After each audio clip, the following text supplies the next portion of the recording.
Empiece la exposición. ¿Ya listo? Ya, ya, doctor, usted me avisa. Ya listo, ya. Entonces empecemos ya para que estén ahora. Son 8:36, ya, bueno. Muy bien.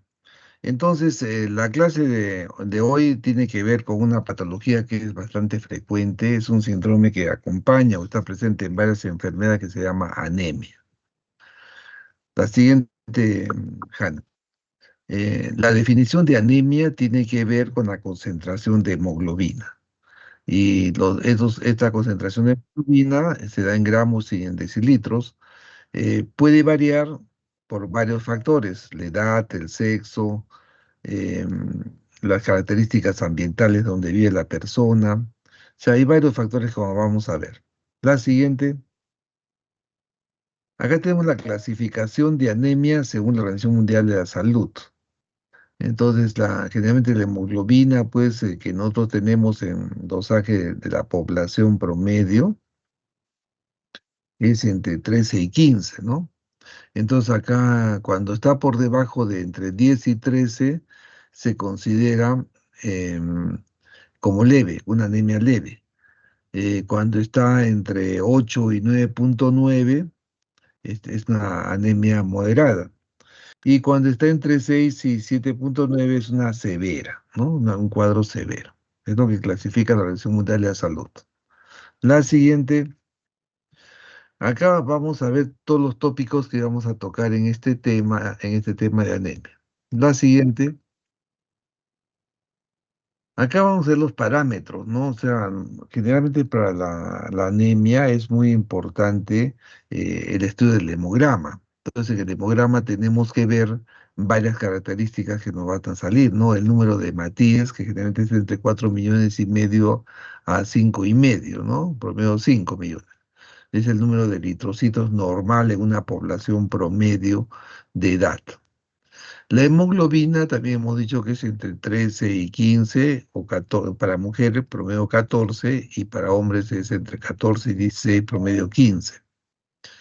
El hematocrito también es la sedimentación por centrifugado, y también nos da un parámetro también importante que viene a ser la tercera parte de la hemoglobina. Si es 15, es 5 por 3, 15, entonces nos da la cantidad de hemoglobina que tenemos. El otro parámetro también que se usa en la parte al observar la sangre y los eritrocitos es el tamaño y el volumen del eritrocito, ¿no? Por eso que es importante identificar el BCM, que es el volumen corpuscular medio, ¿no? Y en base a eso podemos establecer si es un glóbulo rojo microcítico pequeño, o si es un macrocítico más grande, ¿no? Para eso necesitamos dos desviaciones estándar, ¿no? También igual es necesario ver la concentración que tiene de hemoglobina que tiene el glóbulo rojo, porque hay unos glóbulos pálidos y unos glóbulos rojos, ¿no? Como por la coloración del grupo E. Y eso se llama la hipocromía cuando está medio pálido, y cuando la hipercromía cuando está muy intenso, ¿no? También es igual ese tipo de características. Y otro aspecto también que es importante mencionar acá es el que tiene que ver con los reticulocitos, ¿no? O sea, los reticulocitos son los eritrocitos jóvenes que se presentan generalmente cuando existe un requerimiento de mayor cantidad de eritrocitos porque se han perdido o han estallado, ¿no? Si es una hemólisis, entonces inmediatamente la médula ósea produce eritrocitos, ¿no? Entonces la anemia puede producirse por una respuesta hiperregenerativa o una anemia regenerativa, ¿no? Hiporregenerativa, o sea, baja respuesta, y anemia regenerativa a una alta respuesta para compensar esos déficits. La siguiente. En esta diapositiva van a ver ustedes que la hemoglobina varía pues mucho en relación a la edad, ¿no? A la edad también, por ejemplo, tenemos acá que en la época infantil, en los primeros días de la vida, la hemoglobina está un poco alta, 18,5, que es lo que viene de parte de la madre, ¿no? Porque el niño recién va a formar los eritrocitos y no tiene todavía muy bien depletado o una buena presencia de reserva de iodo sérico, ¿no? De fierro sérico, perdón. Entonces, conforme va creciendo la persona, llega, por ejemplo, a los 12 años, ya tiene una hemoglobina de 14, y cuando llega ya a más de 16 años, más de 18 años, ya tiene una hemoglobina, la que consideramos como normal, acá era de 15.5, ¿ya? O sea que la edad nos va a dar un parámetro de evaluación de la cantidad de hemoglobina. La siguiente, por favor. Acá también es un cuadro muy similar, es para establecer la correlación entre las edades y cuando una persona tiene valores normales y cuando es leve o una disminución es moderada la déficit de la baja de hemoglobina o es grave, ¿no? Eso también es de la Organización Mundial de la Salud. La siguiente, por favor.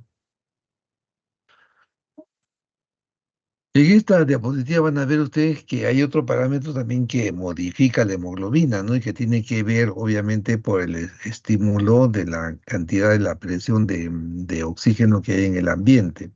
A nivel del mar, donde hay una concentración alta de oxígeno, es el 21 del FiO2 de 21%. Generalmente, cuando nosotros vemos la muestra de hemoglobina, no tenemos que corregirla, sino que simplemente es el valor real el que estamos encontrando, ¿no? A nivel del mar. Pero cuando vamos subiendo por la Arequipa, es de 2.500 metros sobre el nivel del mar, para corregir la hemoglobina que nosotros dosamos, tenemos que descontarle 1.3 para tener la hemoglobina real que tendría el paciente comparativamente con otros pacientes de la misma edad y sexo, ¿no? Y en diferentes sitios de ubicación geográfica. Y si tiene 4.500 que en Puno, en la zona alta de Puno, vamos a tener que descontar. Ellos tienen 18.5, 19 de hemoglobina. Entonces hay que descontarle para ver el real, es descontarle 4.5, ¿no? Eso es importante para tener una valoración real del estado del paciente. Bueno, la anemia es como es un síndrome y es parte es un signo, es un síntoma y un síndrome, y también puede ser parte de o catalogada como una enfermedad, ¿no? Pero generalmente es un cuadro que acompaña a los cuadros de otras enfermedades. También es un síntoma y es un síndrome que acompaña a otras enfermedades, ¿no? Entonces, tenemos que hacer la historia clínica, hay que identificar, como hemos visto, la edad y el sexo es importante, la ubicación geográfica, la etnia también de repente por la referencia del tipo de alimentación que ingiere, y los antecedentes personales también son de importancia porque puede ser que sea una gestante reciente que ha tenido un parto reciente, o está en el periodo de lactancia, ¿no? Entonces, en esos estados fisiológicos se demanda mayor cantidad de hemoglobina, de fierro, y si hay un déficit de fierro en la alimentación, entonces ese paciente va a tener tendencia a hacer un cuadro de anemia. También los antecedentes de la persona que ha tenido anteriormente también tendencia a hacer anemia, ¿no? Entonces hay que ver el escenario en el que se da. Puede ser que es una causa endógena o es una causa exógena por la falta de ingesta alimentaria, ¿no? Entonces eso es importante conocer en la referencia a la historia clínica. Y también qué comorbilidades y factores de riesgo tiene el paciente, ¿no? O sea, es un paciente que tiene una enfermedad crónica, una insuficiencia renal crónica, por ejemplo, que tiene una tendencia a producirse anemia.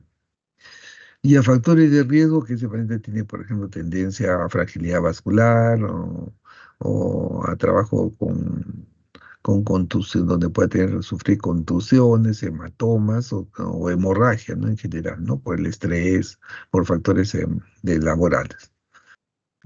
Antecedentes familiares también es importante identificar si la falla es de origen genético, ¿no? O sea, hereditario familiar.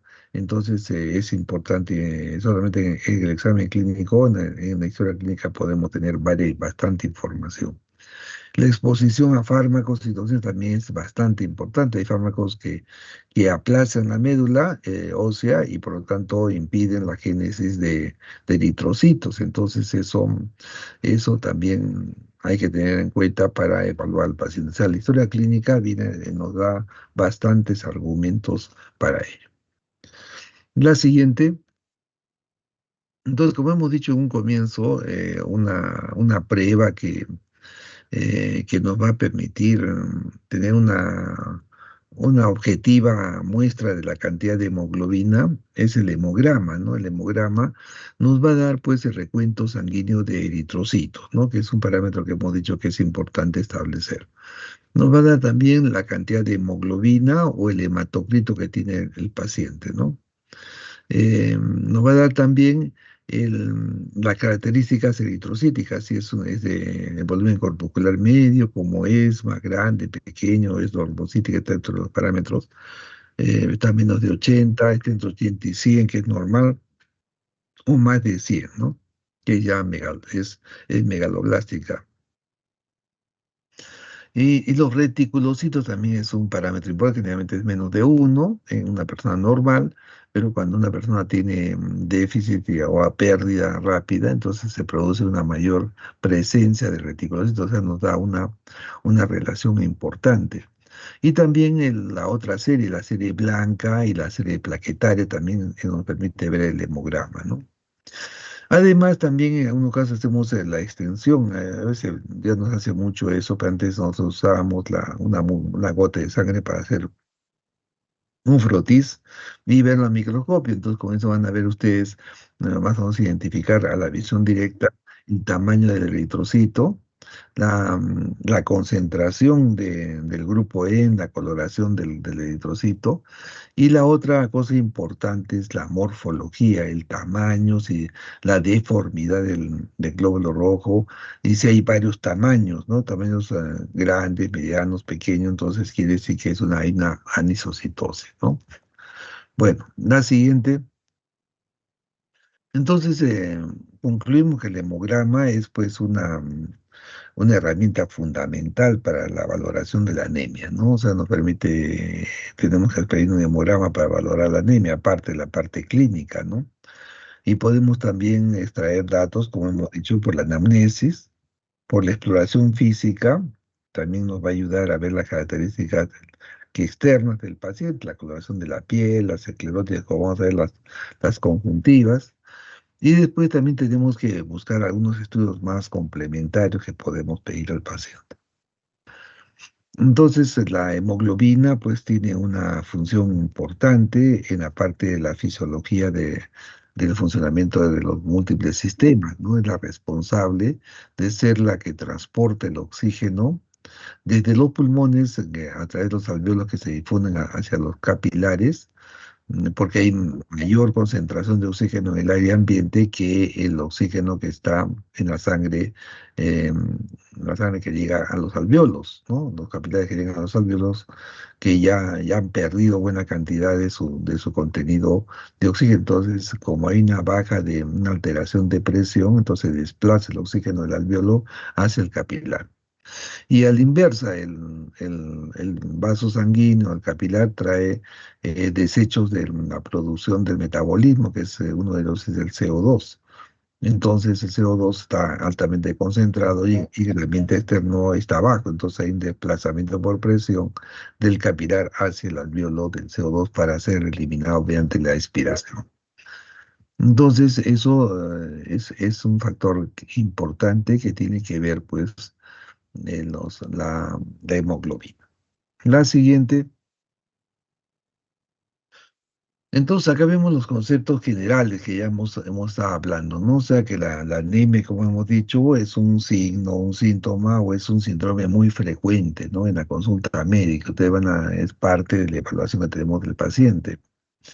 Existe, pues, una alta prevalencia de esta alteración. O sea, en Perú han escuchado ustedes de que tenemos un índice de anemia infantil bastante alta, ¿no?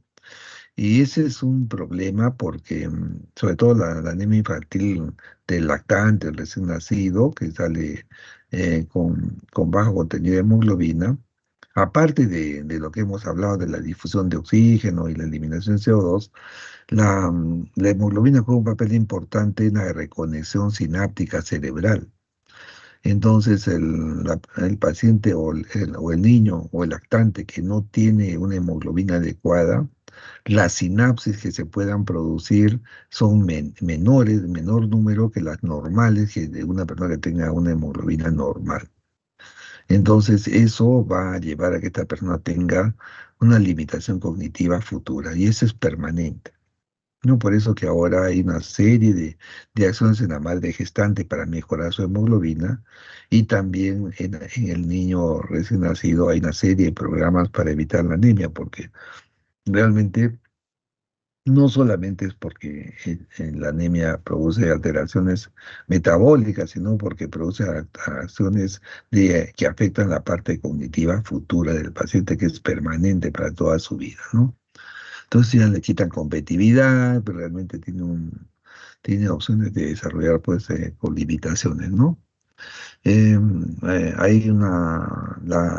anemia está repartida en varias partes geográficas del planeta, ¿no? Y tiene que ver mucho, como hemos dicho, con los factores exógenos que tienen que ver con la alimentación, o también es una manifestación, la anemia, de un acompañante de los cuadros de enfermedades crónicos, como hemos dicho.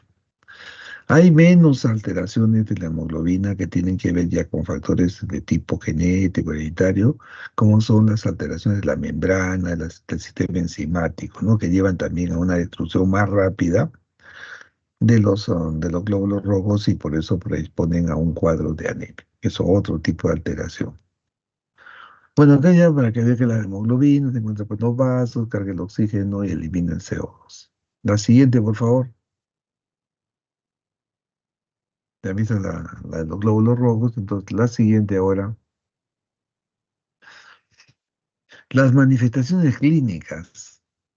Entonces, tenemos que, como hemos dicho, en el examen físico del paciente, ya hemos hablado de la anamnesis, del examen físico, pues, se va a ver al golpe de vista que el paciente tiene palidez en la parte de la mucosa y la parte cutánea, ¿no? La piel, las conjuntivas, las escleróticas, la mucosa, el lecho unguial, están, están disminuidos en su pigmentación rosácea, ¿no? Que es de la parte de la sangre, ¿no?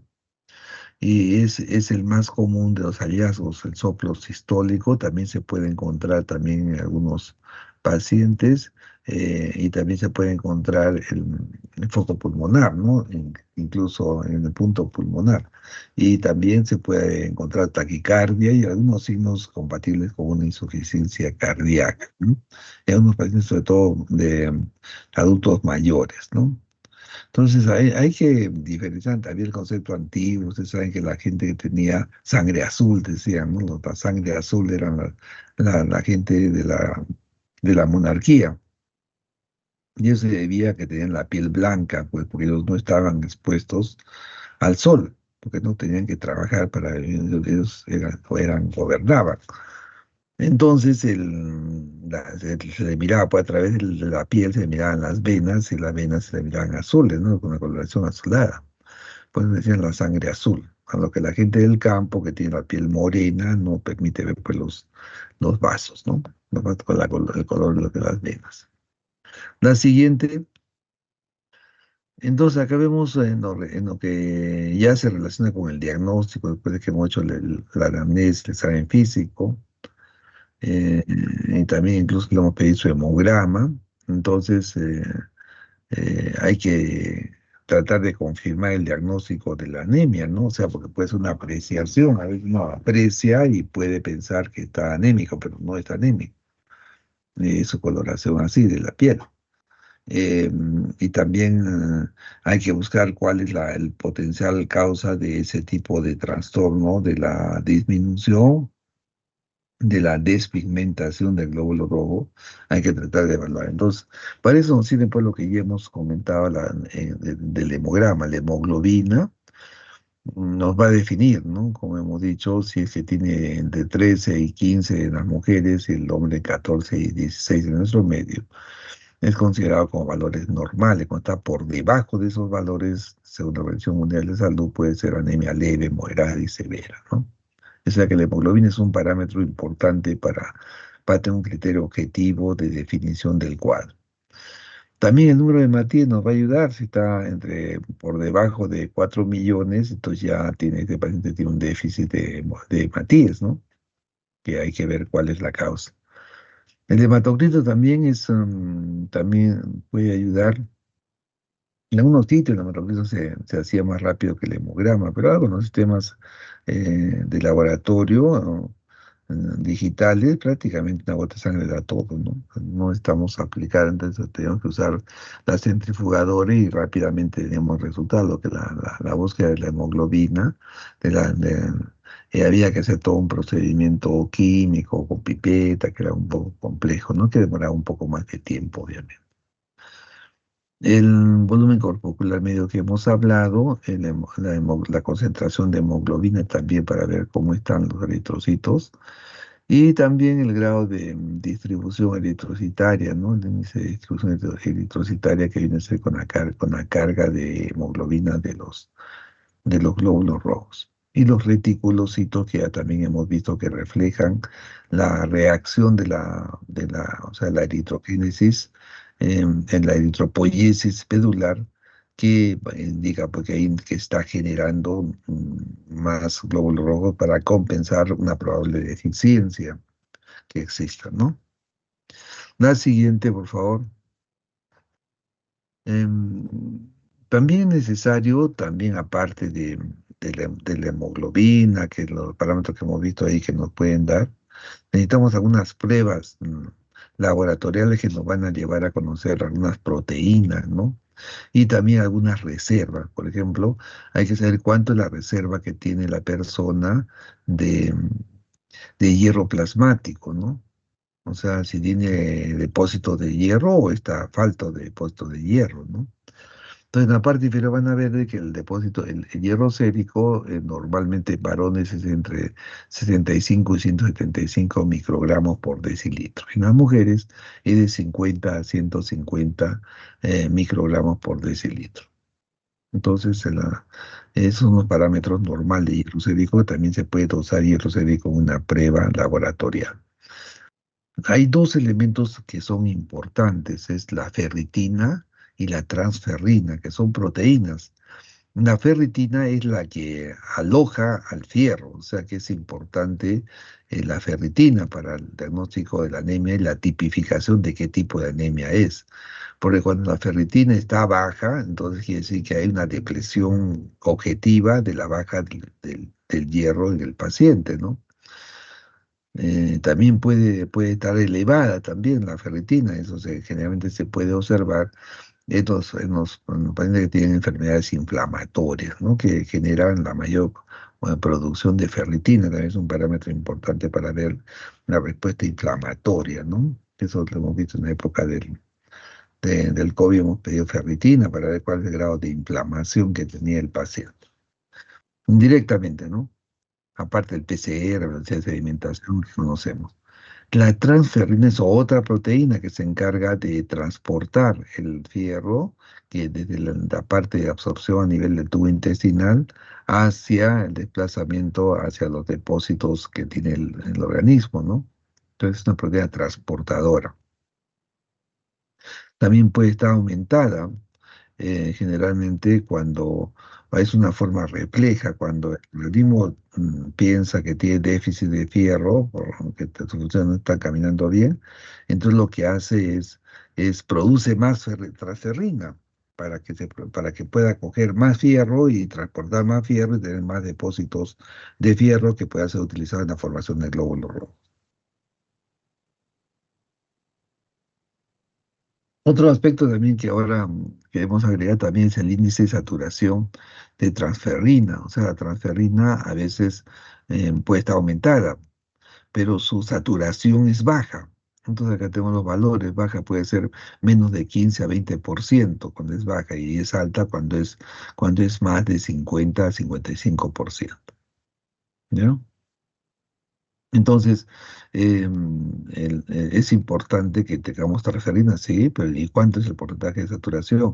De repente está bajo, entonces hay que ver cuál es la causa por la cual no se adhiere el fierro al, a esa transferina que aparentemente está presente y es alta. La siguiente, por favor. Entonces tenemos que también ver, como hemos dicho, que hacemos un frotis de sangre periférica también para ver, ¿no? Ya es una costumbre que ya se ha perdido, porque antes había unos servicios, había un microscopio, había laminillas y tomaba, inmediatamente mirábamos las láminas, ¿no? Para hacer un frotis y objetivábamos, pues, en forma directa, pues, las series hematológicas, ¿no? Hay otras pruebas más bioquímicas que se aplican al paciente, aparte del hemograma, de todo lo que hemos hablado, transferrina, ferritina, es la bilirrubina conjugada y la indirecta. Ellos se reflejan generalmente cuando el glóbulo que dura 40 días de vida tiene en la circulación, al final estalla, ¿no? Y desprende su contenido, los grupos M, estos grupos M son llevados al hígado para transformarse en bilirrubina, ¿no? La indirecta primero, que es la del grupo C, y la otra que es la empaquetada, que es la conjugada, ¿no? Entonces, la que da la ictericia es la conjugada. Entonces, cuando hay una destrucción mayor, va a haber incremento de las bilirrubinas en totales y también las conjugadas también. Y también las indirectas, pero solamente elevación de indirectas no da manifestaciones de ictericia, ¿no? Para los parámetros clínicos que conocemos. Esta enzima como el HDL, que indica destrucción celular, aptoglobina también, que es una hemoglobina alterada. La prueba de Kunz es una prueba para demostrar que hay un problema autoinmunitario, una autoinmunidad, que es un problema inmunitario, ¿no? Esa es una prueba que también hacemos en los pacientes para aclarar, ¿no? Cuando hay anemia, porque puede ser causa de un problema inmunitario que es un porcentaje bajo, pero puede existir, ¿no? Y otros elementos también que tienen que ver con la formación de los glóbulos rojos es la vitamina B12 y el ácido fólico, ¿no? Que son elementos importantes, ¿no? Para la formación de los eritrocitos. Otro aspecto que tiene que ver es la parte hormonal de la tiroides, o sea, cuando hay un hipotiroidismo hay una tendencia a anemia. No es una característica, porque también la hormona tiroidea tiene que ver con la estimulación a la médula ósea para la producción de eritrocitos. La velocidad de sedimentación, como hemos hablado, indica inflamación, y también las proteínas, o sea, porque hemos dicho que la transferrina y la ferritina son proteínas, entonces si hay una desnutrición, va a tener baja pues significativa de estos elementos, ¿no? La siguiente, por favor. Entonces, todo esto nos va a ayudar pues a poder tener un concepto, ¿no? De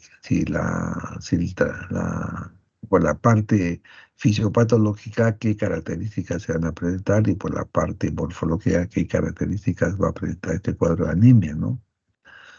Entonces ya sabemos que la tasa de hemoglobina es la que nos va a dar la cuantía de la afectación del cuadro de anemia.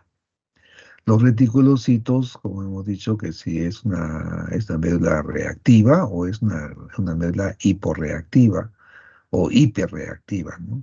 O sea que acá están los parámetros que tiene que ser entre menos de 25 a 50 unidades por metro cúbico de producción cuando es hiporreactiva y, o hiporregenerativa. Y cuando tiene más de 50 ya es hiperregenerativa, ¿no? Entonces, esos parámetros también se pueden usar, ¿no? El volumen corpuscular medio ya hemos visto que tiene que ver con el tamaño del eritrocito, entonces se va a clasificar en las microcíticas, las normocíticas y las macrocíticas, ¿no? Generalmente el volumen corpuscular medio es el rango normal de 80 a 100 para las normocíticas, que es el parámetro normal, y las microcíticas debajo de 80 y las macrocíticas por encima de 80, de 100, ¿no? Encima de 100. Y que tiene que ver pues con varios factores, fundamentalmente las microcíticas con deficiencia de fierro. Las normocíticas es compatible con enfermedades crónicas inflamatorias, ¿no? Principalmente. O crónicas, como el caso de insuficiencia renal, que es una de las cosas más frecuentes, ¿no? Y las macrocíticas que tienen que ver con déficit fundamentalmente de vitamina B12 y de ácido fólico, ¿no? Aparte de hipotiroidismo o alguna enfermedad hepática, ¿no? Generalmente pues en el hígado se acumula pues el ácido fólico y la vitamina B12 que comemos de los alimentos, pero si el hígado está fallado no se va a poder acumular, no se forma, acumula y por lo tanto cuando se demande hay un déficit, ¿no? La siguiente, por favor. Acá van a ver todo un algoritmo que para tipificar microcítica, normocítica o macrocítica. No, lo pueden revisar porque van a tener la, la diapositiva, ¿no? Acá este cuadro, la siguiente, por favor, la siguiente.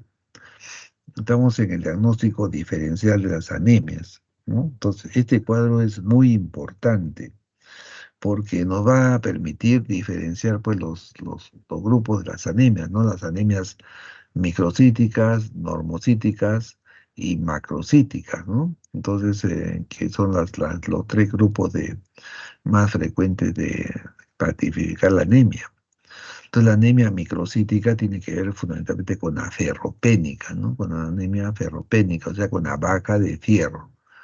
Por lo tanto, el volumen corporal medio va a estar disminuido.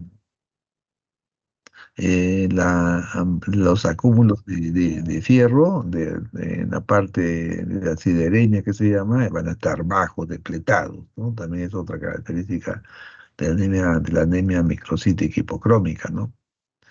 Y la ferritina, como hemos dicho, está baja porque no hay acúmulos, o sea, está bajo de presencia de hierro, de depósitos de hierro.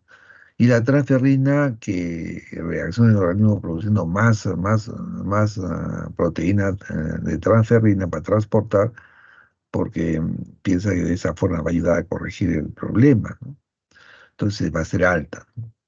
Y los eritrocitos están disminuidos, o sea, no hay una respuesta adecuada de la parte medular. En los trastornos crónicos, vamos a ver que generalmente el tamaño es normal.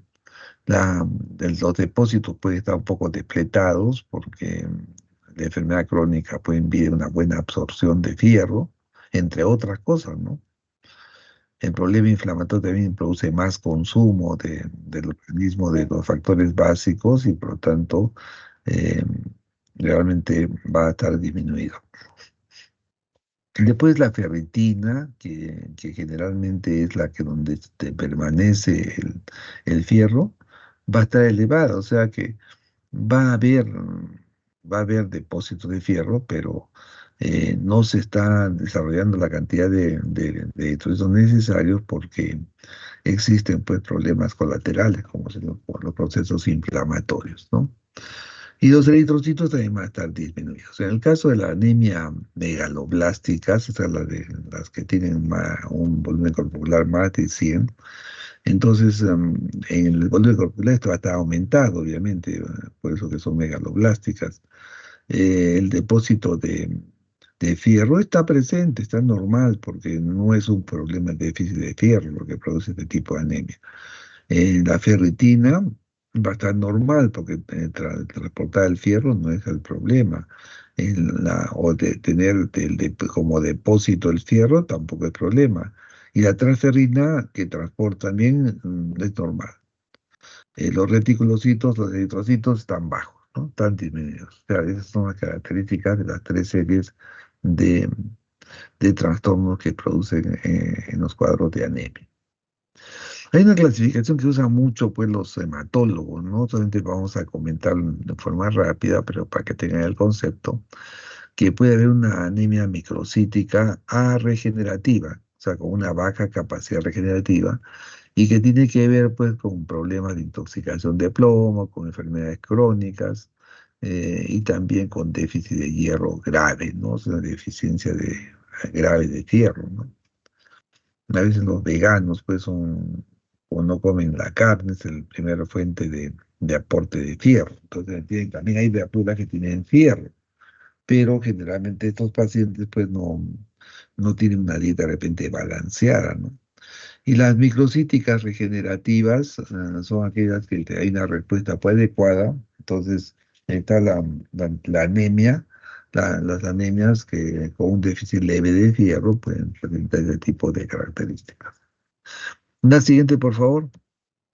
Entonces, esta clasificación de anemias normocíticas a regenerativas, ¿no? Que son anemias pues, relacionadas con procesos inflamatorios, o sea, insuficiencia renal, asociada a fármacos, ¿no? Sin una génesis adecuada para la compensación, por lo que es una anemia, porque está baja la cantidad de hemoglobina. Y la normocítica regenerativa es aquella que tiene que ver con problemas de déficit en la conformación del eritrocito, ¿no? Puede ser en las membranas alteradas, puede haber enzimas con déficit de la glucosa 6-fosfato deshidrogenasa, que es uno de los, o del piruvato quinasa, que en algunos grupos raciales, algunos sectores del planeta geográficamente hablando, tienen ese tipo de deficiencia de forma permanente o por un factor hereditario, ¿no? Básico. Y el hiperesplanismo también puede producir este tipo de trastorno. La siguiente, por favor. Entonces acá tenemos las anemias macrocíticas regenerativas, que son las que hay una baja respuesta pues, de la médula y se debe a una serie de patologías, la síndrome mielodisplásico, o sea, una deficiencia de funcionamiento adecuado, permanejo de los elementos importantes para la génesis de los eritrocitos, se muestran pues en una médula ah, con baja capacidad de función. Las hepatopatías también o el hipotiroidismo también puede favorecer este tipo, entre las más importantes, ¿no? Y la macrocítica regenerativa nos va a mostrar que hay una mayor cantidad de reticulocitos, especialmente las anemias hemolíticas y que las causadas por hemorragia, ¿no? La siguiente, por favor.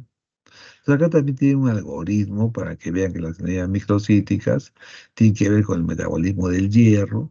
Algunas que tienen el fierro elevado, entonces ahí es un grupo de patologías que tienen microcítica o fierro elevado, ¿ah? Y hay otro grupo de las que tienen con ferritina, personas con ferritina baja, que es la que son las microcíticas, y que aparte de eso tiene una captación baja, una deformación del eritrocito, que lleva a una anemia ferropénica, ¿no? Que es la típica. El otro que tiene la ferritina elevada o normal, entonces ahí hay que hacer una descripción mucho más detallada, ¿no? O sea, hay que hacer una aspiración de médula ósea para, para buscar la causa de ese problema, ¿no? O buscar en otras enfermedades crónicas como la talasemia, enfermedades crónicas renales, intoxicación por plomo, ¿no? O sea, déficit de cobre, que también pueden llevar ese tipo de trastorno. Entonces ahí ya hay que usar electroforesis, buscar la hemoglobina A, la hemoglobina F. Ya ese es un campo de trabajo fundamentalmente de los hematólogos, ¿no? Entonces nosotros sabemos que como vamos a ver que la anemia ferropénica es la más frecuente, la microcítica, hipocrómica, casi más del 80%, pero hay otras anemias causadas por causas crónicas, son un 15%, y las megaloblásticas un 5%. Pero hay un 4%, no, en puntaje, pero hay un 1 o 2% que son pues las atípicas que estamos viendo acá, que requieren hasta estudios de médula ósea y estudios ya especializados de electroforesis, ¿no? De hemoglobina. La siguiente.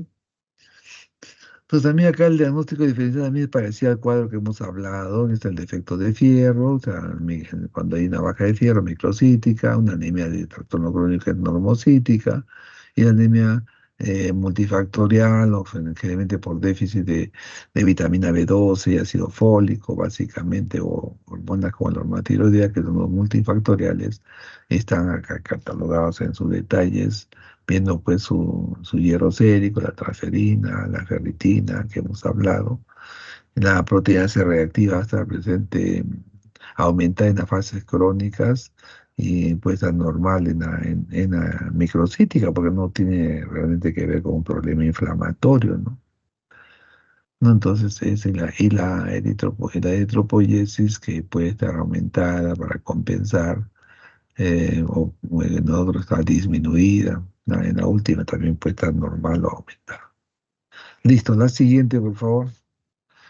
Entonces acá tenemos que cuando nosotros podemos, ya hemos visto que tenemos un porcentaje alto de anemia, que es una microcítica hipocrómica, que lo puede diagnosticar fácilmente un médico general, ¿no? En base a la historia clínica, al examen físico, al estudio del hemograma, el estudio de la ferritina, la transferrina, ¿no? Y que le puede ayudar a poder ajustar un poco el volumen corporal medio, ¿no? Para que tengamos ya la referencia del cuadro. Pero hay casos en los cuales nosotros, que no son los más frecuentes, que son atípicos, deben corresponder a algún tipo de trastorno adicional que hay que estudiarlo, ¿no? Entonces, por ejemplo, hay algunos casos de anemia microcítica, eh, eh, hipocrómica, que tiene un origen desconocido, no dietético, ¿no? Entonces, ¿por qué no? O que le demos tratamiento y no responde al fierro. Pues ya la falla es en la captación, en el procesamiento, en la médula ósea. Ya son detalles que tenemos que llegar a otro tipo de estudio mucho más profundo. Los datos de laboratorio sugieren que la anemia es por deficiencia de fierro, pero el paciente tiene una respuesta pobre. Le damos, como hemos dicho, fierro y no responde el paciente por el fierro que le da. Responde. O sea, ya no es un problema solamente del fierro, sino ya es otro problema de otros tipos de procesamiento, de la conformación, de la formación de los eritrocitos. Puede haber también una microcitosis atípica, ¿no? Y que requiere también estudios avanzados, ¿no? O puede haber una diabetes hemorrágica, una tendencia a hemorragia por los capilares, frecuente sangrado difuso, extendido en varias partes del organismo, pero que no se objetiva directamente. Entonces, esos casos hay que estudiarlos con más detalle y pueden ir a un hospital, ¿no? Puede ser manejado por el médico internista o incluso puede llegar a que hay que hacer biopsia de médula ósea. Ya lo pasamos al hematólogo para que hagas esos procedimientos. La siguiente, otro criterio de derivación que tenemos que tener para derivar a los pacientes, ¿no?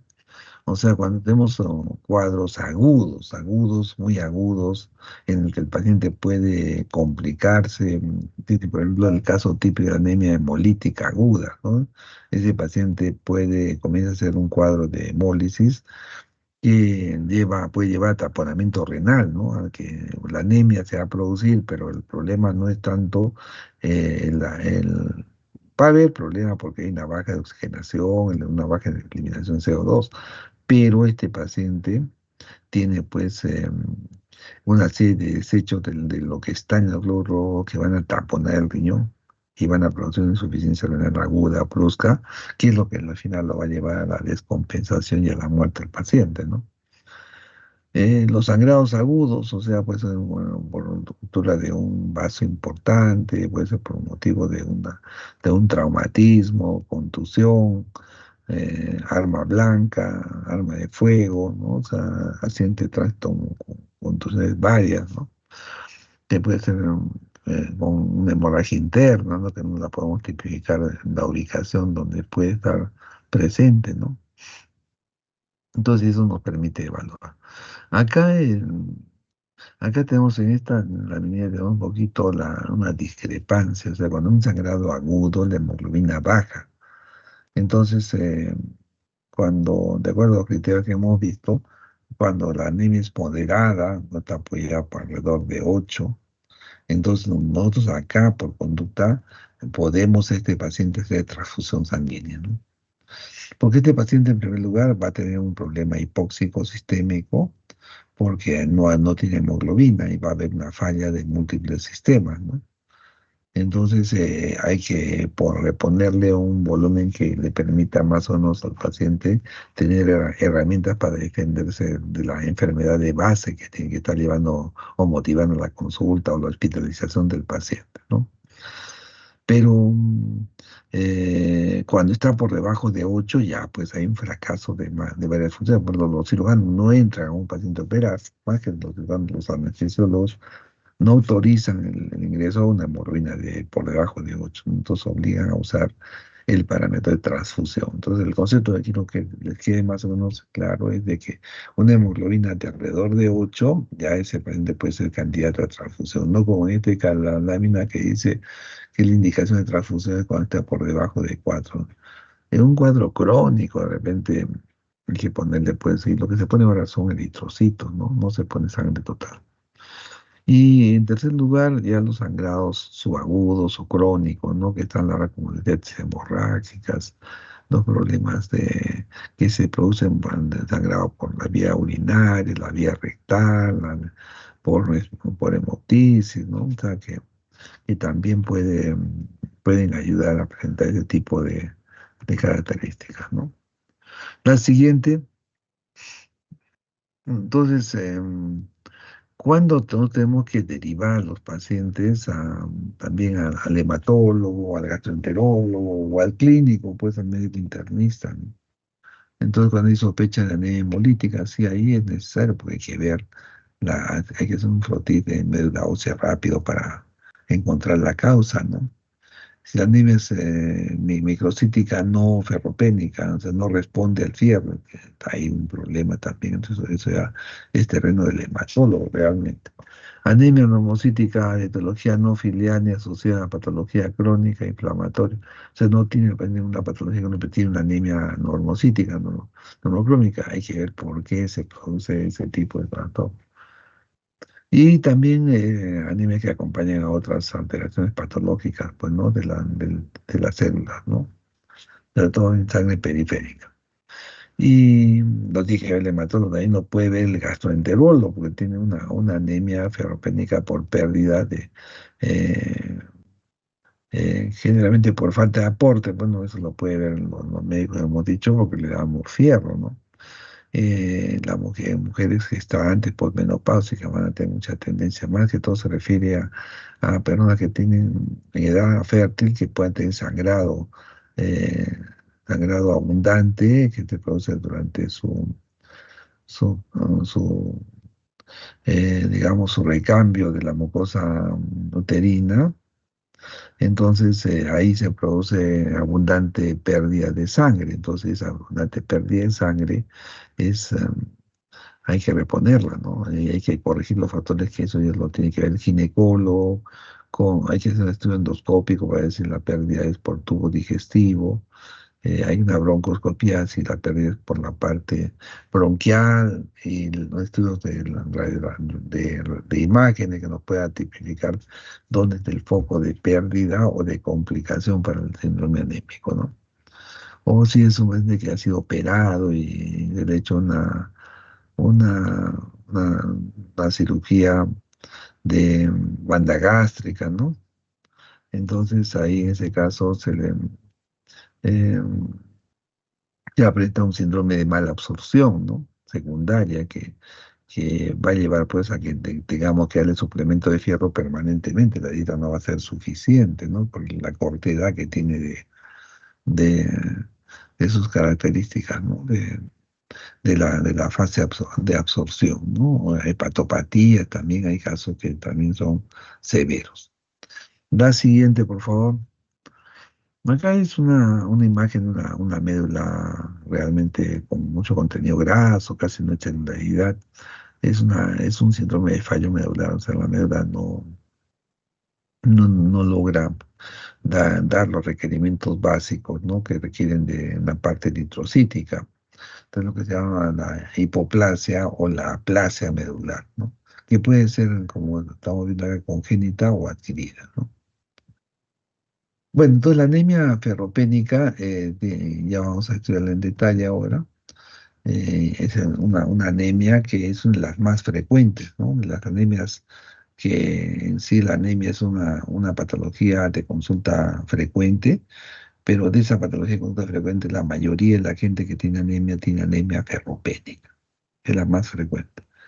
Entonces vamos a encontrar ahí disminución de los depósitos de hierro, una baja concentración de hierro sérico, como hemos dicho, una baja saturación de la transferrina, o sea, no obstante que hay transferina elevada, hay una baja saturación, hay una concentración de hemoglobina o de hematocrito baja, ¿no? Hay una ferritina, acá esa raminida es para potenciar el concepto de que una ferritina baja es compatible con anemia ferropénica, ¿no? No puede haber anemia ferropénica con una ferritina normal o alta, ¿no? Tiene que ser baja, que es una de la prueba definitiva del cuadro de déficit de hierro, ¿no? La siguiente, por favor.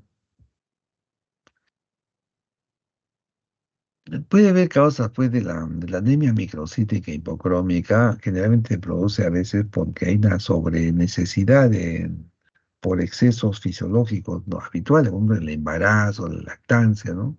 El crecimiento corporal, o sea, exigen mayor cantidad de aportes nutricionales que contengan hierro. Puede haber también pérdidas fisiológicas como la menstruación que hemos dicho, ¿no? Que hemos señalado, o pérdidas patológicas, ¿no? Que no tienen que ver con hemorragias digestivas. Hay un sangrado digestivo crónico, también que generalmente cuando se usan los AINES o los corticoides, eh, también cuando hay hemorroides, hernia hiatal, hay diverticulosis, pueden también favorecer, ¿no? El concepto es que todo cuadro de pérdida sanguínea por tubo digestivo, por mayor de 60 años, hay que pensar que puede ser una neoplasia de colon, ¿no? Porque las neoplasias de colon son frecuentes en los grupos de adultos mayores, ¿no? Incluso algunos lugares de Estados Unidos es obligatorio que la gente cuando llega a 50 años les haga una colonoscopia, ¿no? Para evitar pues el cáncer de colon. Génito urinario, puede ser también pérdidas por la orina, puede ser pérdidas por la parte respiratoria, ¿no? O hemorragias tipo las intravasculares que se difusa sangrado por varias partes del cuerpo, ¿no? La siguiente, por favor. Entonces, también puede haber causas de la anemia microcítica hipocrómica o ferropénica, por alteraciones en la absorción, ¿no? O sea, nosotros le daban dietas insuficientes, o sea, dietas que no tienen contenido de fierro en su ingesta, y si son gestantes, son niños, son mujeres en edad fértil, la dieta debe ser un factor muy importante. Hay mucho como hay programas para controlar la anemia en gestantes, ¿no? Que ya sabemos que va a haber. Y también ahora hay un programa para la atención de los niños que tienen anemia, ¿no? Como hemos dicho que es importante identificar. Eh, cuando hay una situación defectuosa, ya es por intervención quirúrgica, unas gastrectomías parciales o totales, ¿no? Una enfermedad inflamatoria intestinal, la enfermedad de Crohn, que ya hemos revisado ese tema, ¿no? Enfermedad celíaca, esta es una reacción celíaca que afecta, pues, y que puede producir una dificultad en absorción de los alimentos nutrientes, ¿no? Y, y otro tipo de trastornos ya que tienen que ver con la conformación de la hemoglobina. La siguiente, entonces la prueba definitiva, la incidencia de anemia es un déficit de fierro, ¿no? Hay que usar fierro y además no hay que permitir que la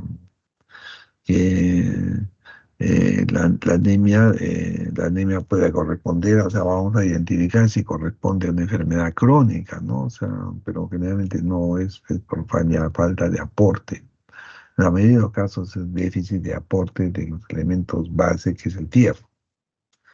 Y cuando aparece la microcitosis, el volumen está por debajo, hemos dicho, de 80, pero no siempre pasa eso, o sea, el porcentaje ¿no? Cuando vemos hay microcitosis, pero hay algunas células normales, ¿no? Que es hasta un 30%, ¿no? Entonces también eso también tenemos que tener en cuenta. O sea, cuando vemos pues que el flotilamina nos permitía ver pues esta morfología de los eritrocitos, ¿no? Y lo tenemos que hacer ahora por la transferrina, por la ferritina, para ayudarnos, aparte de la hemoglobina, pero porque ya no hacemos casi ya el frotí de sangre, ¿no? Por varias razones, ¿no? Que bueno, no vamos a comentar ahora, pues no se hacen, una de que se han retirado pues, los equipos y no hay, el médico no tiene tiempo para hacer esos procedimientos durante sus actividades, ¿no? Bueno, eh, obviamente que la proteína nos iba a dar pues la forma la anisocitosis, la deformidad y la variación de tamaño y de forma de los eritrocitos. Acá también es para que tengan diagnóstico diferencial con otra patología, la talasemia es infrecuente, ¿no?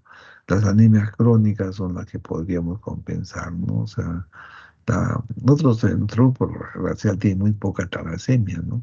Como en otros países, en el hemisferio norte hay más talasemia.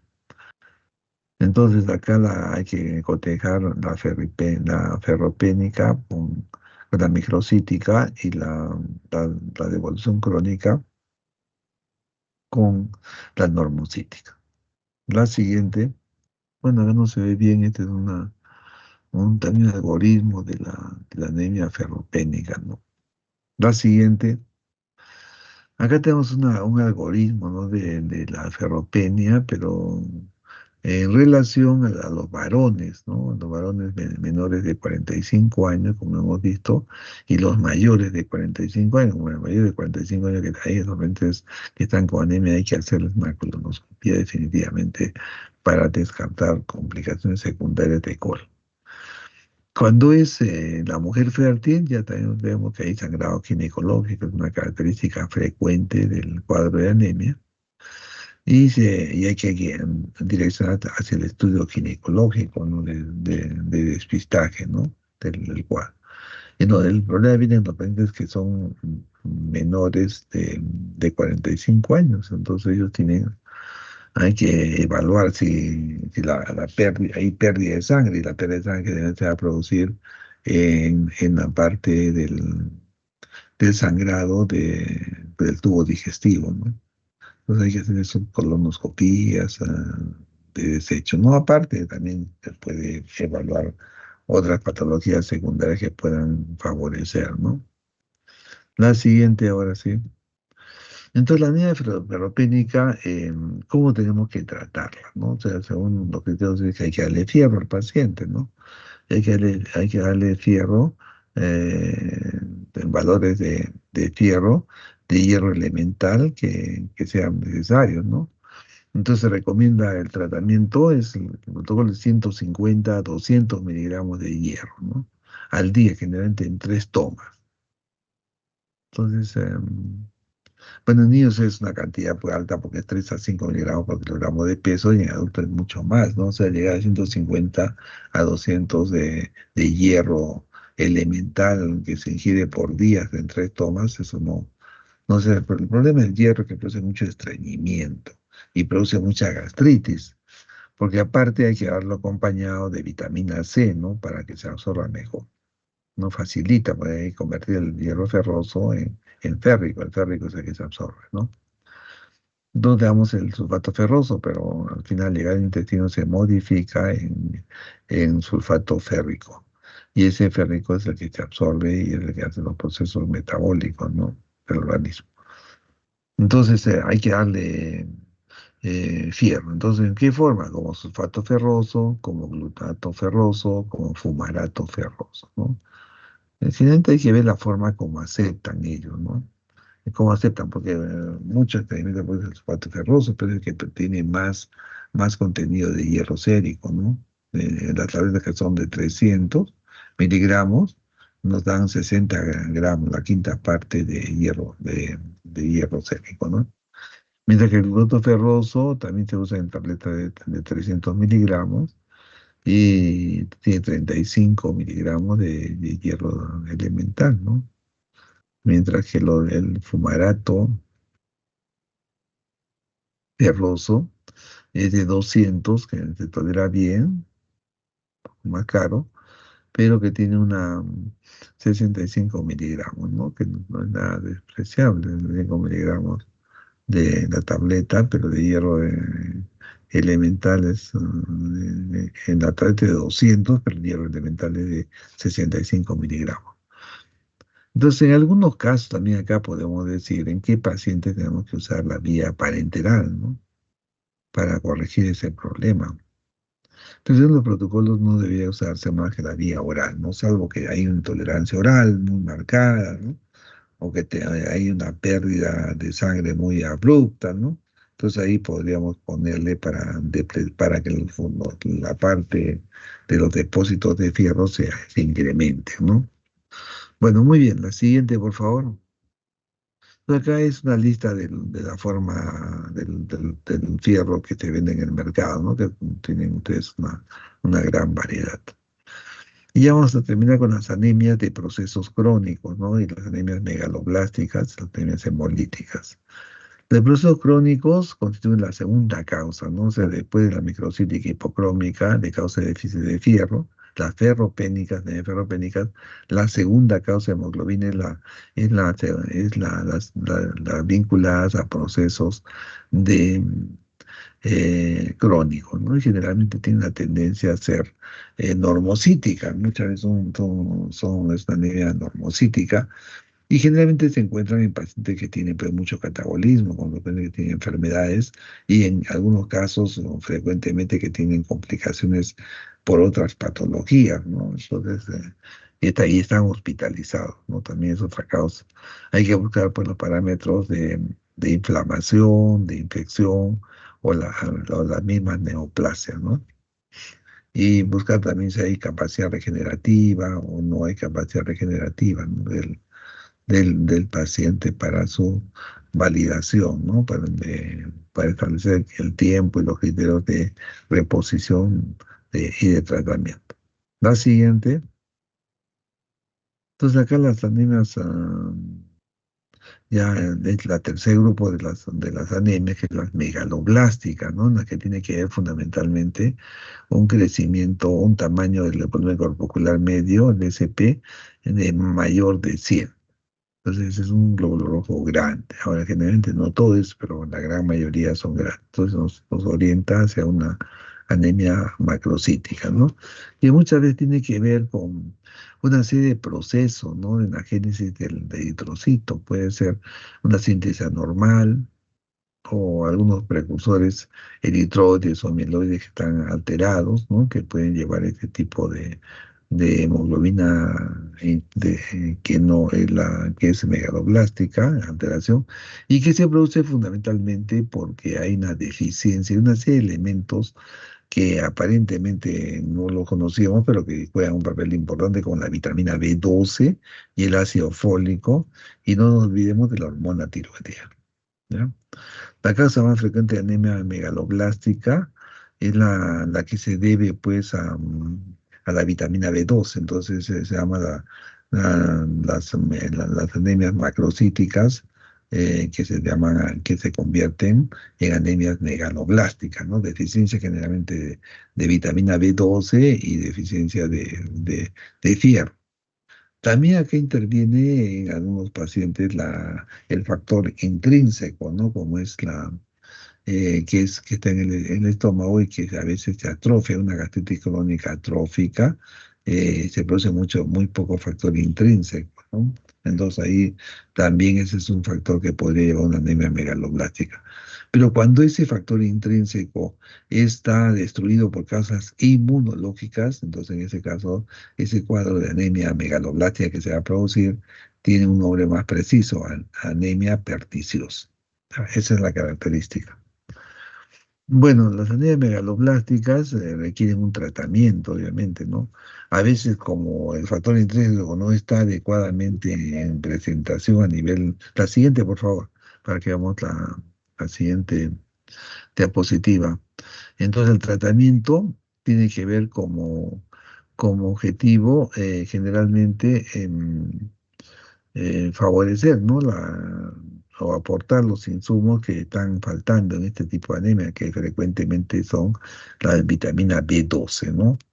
Entonces, que no se absorbe a nivel de la parte gástrica porque no hay factor intrínseco, Y para absorber el fierro tiene que haber factor intrínseco. Si no hay factor intrínseco, no se absorbe el fierro, se pierde el fierro. Entonces no podemos darle por vía oral, tenemos que darle por vía parenteral, ¿no? Esa es la lógica del procedimiento. Ahora ha salido unas tabletas de vitamina B12 sublinguales, o sea que evitan el pasaje hacia el estómago y se absorben por las venas y arterias sublinguales, ¿no? Entonces eso nos permite en alguna medida mejorar el déficit de vitamina B12 en aquellos pacientes que lo tienen, ¿no? Por alguna característica de conducta, de ser veganos, no comer carne, no puede ser esas características, ¿no? Entonces, ¿cómo es el tratamiento? Ponemos en ampolla, generalmente intramuscular, no sé, en los seguros, bueno, como el seguro social, por ejemplo, o el seguro del CIS, por ejemplo, del Ministerio de Salud, no tienen la presentación de sublingual, ¿no? Entonces tiene que comprarse el paciente. Pero lo que sí no ponemos es la vitamina B12 con ácido fólico, generalmente intramuscular. La administración es intramuscular de 1 miligramo y se puede dar durante 6 semanas seguidas, ¿no? Cada semana se pone una inyección y después se le da cada 2 o 3 meses durante todo el año, ¿no? Durante toda la vida. Entonces, el paciente va a ser porque si tiene deficiencia del factor intrínseco o atrofia gástrica, entonces o displasia gástrica que puede producir también el déficit de aspiración de elementos con la vitamina B12, puede estar corrigiéndose eso, ¿no? Y el ácido fólico lo damos en tableta de 5 o de 10 miligramos por vía oral por día. La siguiente, acá ya finalmente casi vamos a terminar las anemias hemolíticas. Las anemias hemolíticas son aquellas que se producen, ¿no? Por un síndrome hemolítico, o sea, por destrucción marcada rápida de los eritrocitos, por varios factores, ¿no? Eh, Puede ser de causas bioquímicas, por ejemplo, la elevación del HDL, ¿no? Que no significa que hay destrucción celular. También y eso también nos va a reflejar el, mediante la evaluación de la bilirrubina total o la bilirrubina indirecta, ¿no? Que nos va a orientar, sobre todo la total nos va a indicar cuánto es lo que tenemos de, de bilirrubina, ¿no? Entonces, sobre todo la bilirrubina total tiene que ver con la directa, ¿no? Que es la que generalmente se aumenta y la que da ictericia. La bilirrubina indirecta no da ictericia, no da coluria, da hemoglobinuria, que es otro proceso diferente de transformación de la orina. Descenso de la toglobulina, que es una proteína sérica que aclara la hemoglobina, ¿no? Que a veces algunos tienen una deficiencia de producción o de utilización de esta sustancia, ¿no? Y los reticulocitos que nos va a reflejar que es necesario reponer, que la médula reactive y que produzca más glóbulos rojos porque muchos se están destruyendo, no es una alarma interna que nos ayuda a poder controlar, ¿no? La siguiente, las anemias hemolíticas tienen varias etiologías, como ya hemos dicho, una de ellas la que tiene los glóbulos rojos con modificación en su conformación. Puede haber eferocitosis, ediptosis, anomalías de membrana, que cuando pasan por el vaso lo destruyen, ¿no? Entonces se produce pues la anemia hemolítica o la hemólisis puede producirse en todo el sistema de la economía. Puede haber un defecto estructural, por lo que estamos viendo, o metabólico de los glóbulos rojos, ¿no? O sea, enzimas y la hemoglobina puede estar alterada. Hay alteraciones también que rodean los hematíes, pueden ser autoinmunes, pueden ser eritroblastosis fetal, también hay un predominio de algunos eritrocitos fetales que hay en el niño y que después desaparecen, pero en adultos se puede aparecer. Entonces eso implica una alteración importante en la parte de la conformación de los eritrocitos y que nos puede llevar pues a anemias hemolíticas, porque eso puede ser un factor de hemólisis, ¿no? Y ahí sí hay causas mecánicas, ¿no? O sea, esa válvula, antes esa válvula con bolita que golpeaba pues de titanio, creo que eran las cuerdas, y eso destrozaba los eritrocitos, producía anemia, ¿no? Ahora ya está cambiado, ya no se usa ya con bolitas, se usa ahora son biológicas, ¿no? Generalmente de cerdo, ¿no? Entonces le incluye un gen humano a ese cerdo y una vez que el cerdo crece, más o menos se le sacrifica y se retira las prótesis valvulares, ¿no? Se tolera bien, como tiene componente humano, puede ser reconocida como y no causa rechazo, ¿no? Bueno, la siguiente, ya tiene que ver con el tratamiento de las anemias hemolíticas, ¿no? Entonces, generalmente cuando hay hemólisis es un proceso catastrófico, agudo, que requiere una intervención rápida por parte del médico, ¿no? Porque puede ser que la causa más frecuente es la autoinmunitaria, pero puede ser otras causas, drogas, ¿no? Que puedan producir este tipo de trastorno. Si el caso es una anemia hemolítica y es severa, porque como hemos dicho, se destruye el glóbulo rojo, produce anemia, el paciente se comienza a derrumbar y aparte se produce a producir taponamiento renal, entonces ahí es un problema, ¿no? Entonces tenemos que en ese caso darle su pulso de metilprednisolona o de ciclofosfamida para revertir ese cuadro, ¿no? Una inducción con esto para revertir el cuadro de la hemólisis, ¿no? Que puede producirse.